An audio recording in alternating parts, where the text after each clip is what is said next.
Donc, nous sommes en compagnie de Félix Beauregard qui a remporté l'or en patinage de vitesse courte piste aux 500, 1000 et 1500 mètres. Félix, comment vas-tu? Bien, et toi? Oui, ça va très bien. Donc, premièrement, félicitations pour tes médailles. Est-ce que tu pensais remporter 3 médailles d'or en venant aux Jeux du Québec? Je suis contente d'avoir remporté les 3 médailles, puis je pensais pas les avoir. Mhm. C'était quoi ton objectif en venant ici cette semaine? Je voulais avoir au moins une médaille, mais je voulais mon but, c'est d'avoir au moins une médaille, mais j'aurais vraiment été contente d'avoir les 3 médailles. Mhm.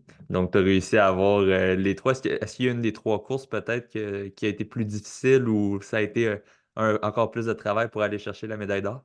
Non, pas tant. Non? Les Donc, 3, c'est à peu près pareil. OK, super. Donc, les trois ont bien été. Habituellement, par curiosité, est-ce que tu as une des trois distances qui est ta spécialité, si on veut? J'ai quand même beaucoup d'endurance, donc le 1 500 mètres, c'est ma force. OK, OK. Donc, là, tu as eu ta force, mais en plus, tu as profité de bonnes performances pour aller chercher les deux autres. Euh, Est-ce que, il y en a une des médailles peut-être aussi qui te rend la plus fière que les autres également? Le 500 mètres, parce que d'habitude, j'ai pas des très bons départs, donc je suis contente de l'avoir gagné. Mhm. Puis j'imagine, tu connais les adversaires que tu avais cette semaine, tu as dû déjà les affronter avant ça. Ouais. Donc, est-ce qu'il y en a des fois que tu as un peu été surpris, si on veut, de battre ou que c'était justement, tu voulais te donner au maximum pour les avoir cette fois-ci? Et je savais que j'étais capable de les battre, donc je pense que j'ai réussi ce que j'étais capable de faire. Mhm, mhm. Puis tes bonnes performances font en sorte que tu vas être le porte-drapeau pour la cérémonie de clôture. T'as-tu hâte à ce moment-là? Oui. Oui. Est-ce que tu croyais être nommé porte-drapeau avec tes 3 médailles? Non, Non, je non. savais pas que c'était un patineur de cette année qui allait être un porte-drapeau. Mhm. Donc, c'est quand même un bel honneur. Est-ce que, justement, tu t'es déjà fait une idée comment tu voulais y aller puis comment ça allait se passer? Mais je me suis pas tant encore imaginé comment ça va Mhm. se passer. Mhm.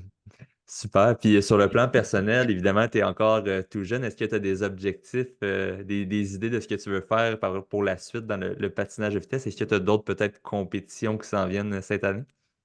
Mais cette année, j'ai encore 2 compés. J'ai, les championnats canadiens et les championnats québécois. Sinon, j'aimerais ça peut-être bientôt, être invitée au CRCE. Je pense que l'âge minimum, c'est 15 ans, donc c'est dans 3 ans. Mhm. Donc, tu as encore 3 ans pour en faire des aussi bonnes performances qu'il y a au Jeux du Québec. Ouais, Super. Puis j'imagine par la suite, après le CRCA, tu aimerais ça faire, veux pas, carrière en patinage de vitesse aussi. ouais, Mhm. L'objectif doit être les Jeux olympiques. oui. Super. Puis je me demandais justement au niveau du patinage de vitesse, est-ce que tu as peut-être un modèle ou une idole que tu suis beaucoup, tu aimerais faire, avoir le même parcours si on veut plus tard? Mais quand j'étais petite, c'était Charles Hamelin, Mhm. mais maintenant, j'aimerais suivre les traces de Mathieu Pelletier. OK. Donc un autre Lavallois aussi, Ouais, donc qui vient de la région. Donc, super. Ben écoute, Félix, encore bravo pour tes 3 médailles. Puis je vais te souhaiter une bonne cérémonie de clôture en tant que porte-drapeau aussi. merci.